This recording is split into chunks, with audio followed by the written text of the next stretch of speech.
కేసీఆర్ ఎన్నికల ప్రచారంపై 48 గంటల పాటు నిషేధం విధించింది ఈసీ. దీనికి సంబంధించి కేటీఆర్ స్పందించారు.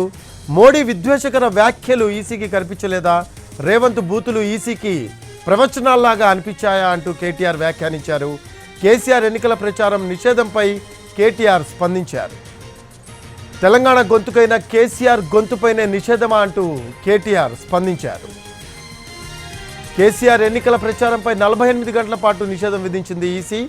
సిరిసిల్ల సభలో కాంగ్రెస్ను ఉద్దేశించి వివాదాస్పద అభ్యంతరకర వ్యాఖ్యలు చేశారన్న ఆరోపణలపై చర్యలు తీసుకుంది.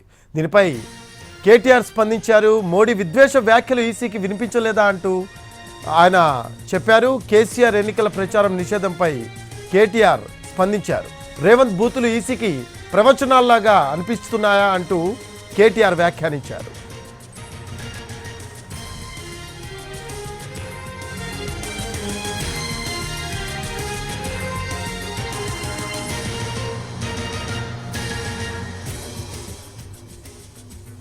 కేసీఆర్ ప్రచారంపై 48 గంటలు నిషేధం విధించడాన్ని బీఆర్ఎస్ వర్కింగ్ ప్రెసిడెంట్ కేటీఆర్ ఖండించారు. తెలంగాణ గొంతుకైన కేసీఆర్ గొంతుపైనే నిషేధమా అంటూ ప్రశ్నించారు ఆయన. ఇదెక్కడి అరాచకమని ఆయన నిలదీశారు. మోడీ విద్వేష వ్యాఖ్యలు ఈసీకి వినిపించలేదా అని క్వశ్చన్ చేశారు కేటీఆర్.